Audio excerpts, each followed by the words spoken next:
One of the words that destroys everything is called neglect. Neglect. And I found this out. A week of neglect could cost you a year of repair. It isn't worth it. So what to be on the lookout for? Here's the list. If you were making it, you'd have the same list I've got. Right? We're not covering anything new tonight. This is a reminding session, not a teaching session. But it doesn't hurt to go over it again. Here's the list. Attitude diseases. Number 1 is indifference. The shrug of the shoulder. The guy's not even concerned. He's just drifting. This is called the mild approach to life. A disease known as mildness.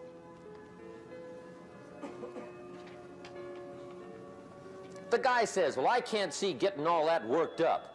Well, to be any kind of winner, you got to get worked up.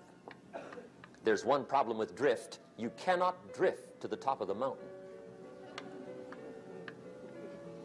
And the good Lord said in the closing chapters of the Bible, here's the best way to live, one way or the other. That's best. Hot or what's next best? Cold is next best to hot. Not the half-baked middle, lukewarm, not too hot, not too cold. What a sad way to live. I think what it means is pick a direction and go with everything you got. Just pick one and go. Somebody says, yeah, but what if it's the wrong direction? You'll find out quicker.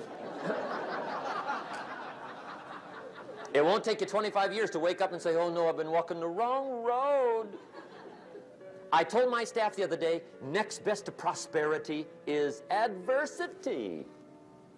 If one doesn't get you, pray for the other.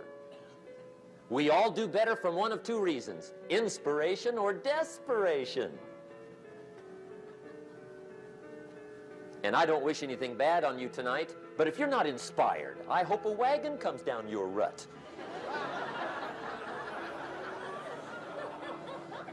Whatever it takes to get you to try harder, read more, set your goals, and go for it. Somebody asked me one time, what quality would I pick if I wanted to work with somebody? And you know what I picked first? Number 1, strong feeling. Please, number 1, give me somebody that feels strong. About most anything, I don't even care. Just so they believe it. Even if they disagree with me. Wonderful. Just so they disagree vigorously. I'm not saying it's easy to win those kind of people to your point of view, but I'd rather do that than to try to resurrect people from the dead. Pump them up every month, pump them up, pump them up. I pass.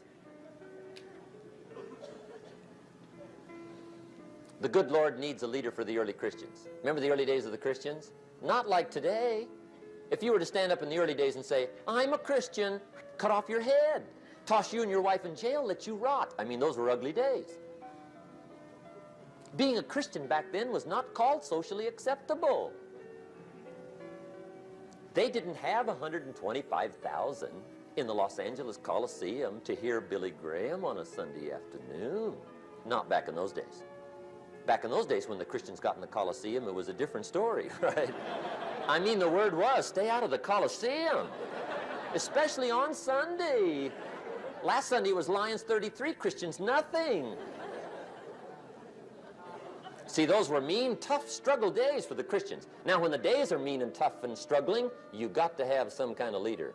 Do you know who the good Lord picked for the leader when the days were mean and ugly? Saul. From Tarsus. That's who he picked, Saul. I'll tell you what, I would have picked him. You would have picked him. Anybody would have picked Saul. Saul was one of those incredible guys. Once he got into something, look out. Everybody in the community knew what Saul was in. Because whatever he joined, he'd flip all the switches, open up all the dials, turn on all the faucets, and go like mad. He was known as All-Out Saul. I mean, he was something else. Now, at first, it wasn't working out well. Saul hated Christians, which makes a poor leader, right? I mean, that won't work. Saul got this bug somewhere about the Christians. He got to hating Christians. And he hated them so bad, every time somebody would say Christian, he'd fly into a rage. And I guess he decided one one day, it was his mission in life to get rid of all the Christians. He was Saul anyhow, could do most anything he wanted to. So he got him these letters of authority to go around to the various communities and hunt down the Christians. They said, do whatever you want to with them, Saul. They're unpopular anyhow. Drag them in the streets, whip them, stone them, torture them, kill them. You mention the name Saul from Tarsus to the early Christians, I'll tell you what they would do. They would run, hide, lock the doors, leave town, dive underground. I've been in the catacombs of Rome where they hid. He was mean. I mean, terribly mean. But remember the story? One day Saul's making it for Damascus. Heard about some new Christians, flies into a rage, takes off for Damascus. And the story said he was angry. There's a little sentence in the story that says, on his way to Damascus, he was breathing out threatenings and slaughter, which meant he felt rather strong about the idea, right? That's strong, that's strong. But on this journey, right, according to the story, as Saul was making his way to Damascus, the good Lord looks down out of heaven and says, there's my man, Saul. He's got to be something else. And according to the story, this great light shines out of heaven, knocks him flat, right off his horse, grinds his face in the dirt, and blinds him for 3 days. The good Lord using recruiting tools we can't use, but when you're Lord, right? To make a long story short, Saul from Tarsus becomes converted to Christianity. He becomes Paul, the great leader, the apostle. And without a doubt, the good Lord got him a dandy. One he didn't have to pump up every month. In one of his later writings, he said, the things I once hated, I now love. The things I once loved, I now hate. See, that's strong. Here's the key to the good life. Learn to put everything you've got into everything you do. Whatever you are doing, pour it on. It will quickly open up into opportunity or quickly disclose to you that you ought to be doing something else. The delusion is, if I had a better job, I'd really pour it on. See, that's delusion. Wherever you are, pour it on. Don't give somebody half a job for a day's pay.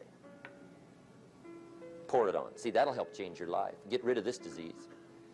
Here's the next attitude disease, indecision. Mental paralysis. The guy can't make up his mind and it becomes a disease. Pretty soon he knows he's got it. The guy says, well, I know I'm on the fence. But he says, what if I get off on the wrong side? Listen, after a while it doesn't matter. Just get off. Any side will do. A life full of adventure is a life full of many decisions. The ones that turn out to be wrong give you better experience to make better decisions. So don't see how many decisions you can get out of, see how many you can get into. That's where the adventure is. So shake off this disease, indecision. The next one is doubt. Doubt's like a plague, and one of the worst is self-doubt. There are many, but that's one of the worst. The guy doubts himself, doubts if it'll last that long for him, doubts if he can do that well, doubts if he can make that much, doubts if he can accomplish all that. A chronic, excellent self-doubter. You can imagine what damage that does to your future. So here's the key. Turn this coin over and become a believer. And there's many things to believe in. One of the majors is yourself. The understanding of self-worth is the beginning of progress.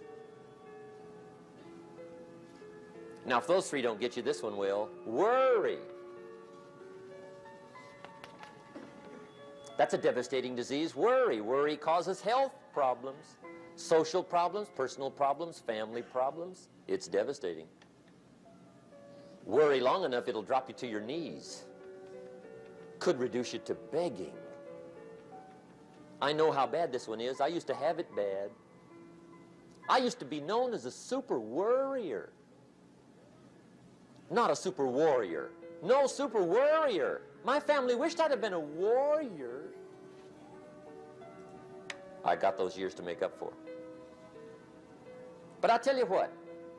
My advice to you is do what I finally did on worry. Give it up. Who needs it? I'm not saying it's easy. I'm saying it's worth it. It took me almost 1 year to kick the worry habit, and it was not an easy year. It was one of the toughest years I ever spent, but I finally got that monkey off my back. And I discovered you could live the most incredible life free of worry.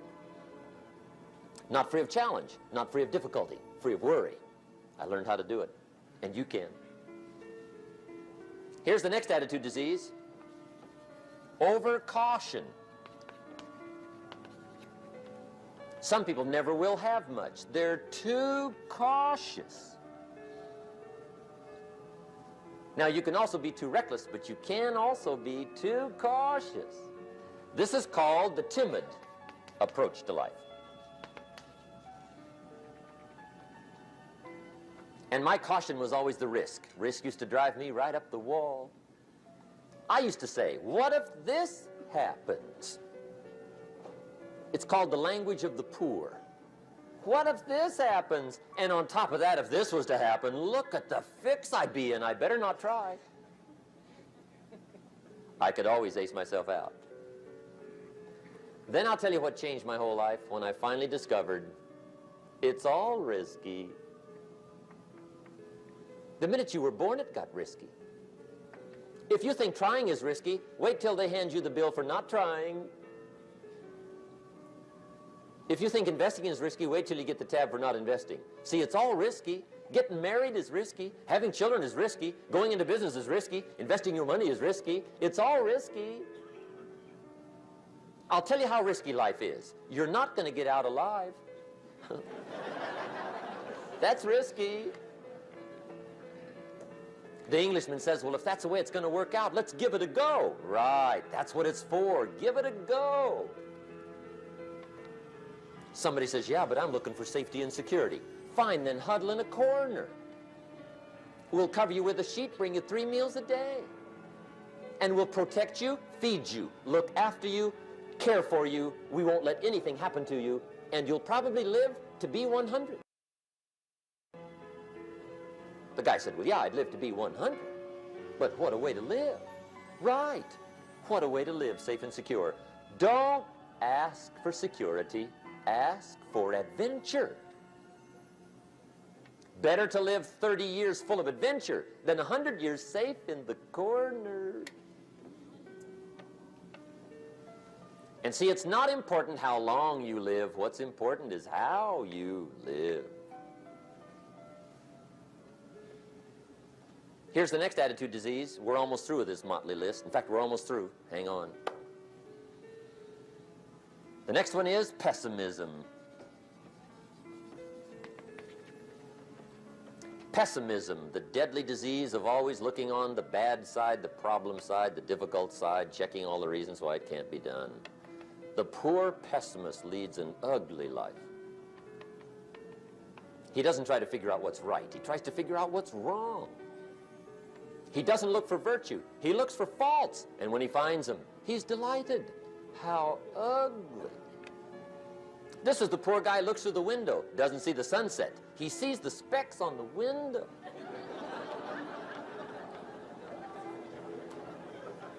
And this is the poor guy, right, who rushes up, takes such leave of his senses. This guy rushes up and he says, I've got 5 good reasons why it won't work. He's so dumb he doesn't know all you need's 1. He's got 5.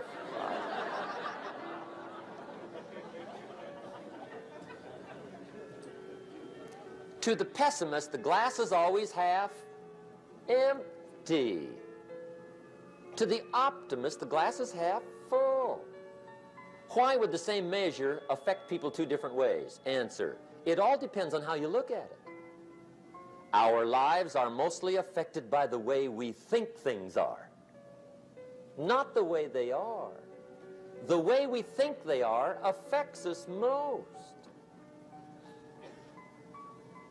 There's a subject we don't have time to get into tonight called better thinking habits. One of the major things Shove taught me when I met him, he said, poor thinking habits keeps most people poor. Not poor working habits. Most people work hard, but they don't think hard. And Shove taught me that the mind is like a factory, a mental factory. And whatever you think about all day long pours ingredients into this mental factory. And that's what builds the economic, social, financial fabric of your life. He quoted me a Bible phrase that says, "As you think, so you become." How awesome. When he talked about poor thinking habits, he had me. I used to start the day reading the morning newspaper. I mean, you can believe that or not. I'd get a cup of coffee and read the paper. I'd load up on wars and riots and murders and stabbings and killings and bank robberies and muggings and car wrecks and tragedies. I'd even read the back pages. I seem to like that stuff for some weird reason. I'd load up on all that, and then I'd start the day. You can imagine the kind of days I used to have. You walk around on your financial knees. They call you economic peewee.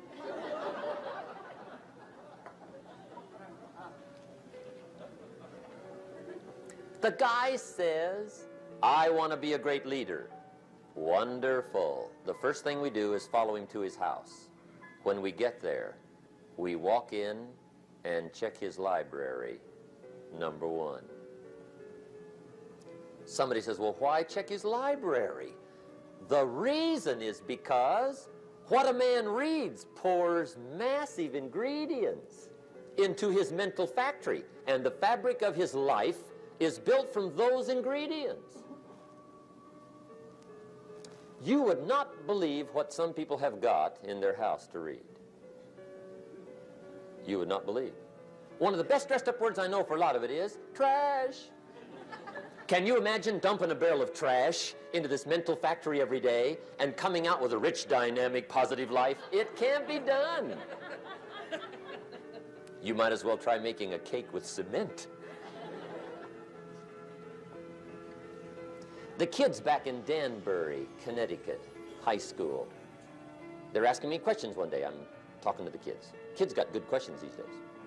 One of them said to me, "Mr. Rohn, how do you build the good life?" I said, "It's simple. It's not easy, but it's simple.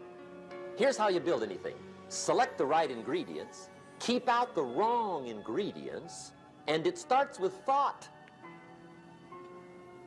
Everything starts with thought. So you must be wise and careful what you think about, because that starts everything. You got to be wise and careful." I asked the kids, what would happen if somebody dropped sugar in my coffee? They said, "Well, you'd be okay." I said, "What if somebody dropped strychnine in my coffee?" They said, "Well, you'd be dead." I said, "Correct. Lesson one. Life is both sugar and strychnine. You gotta be careful." I said, "What if my worst enemy drops in the sugar?" They said, "Will you be okay?" I said, "What if my best friend, even by accident, drops in the strychnine?" They said, "Well, you'd be dead." I said, "Correct. Lesson two. Watch your coffee."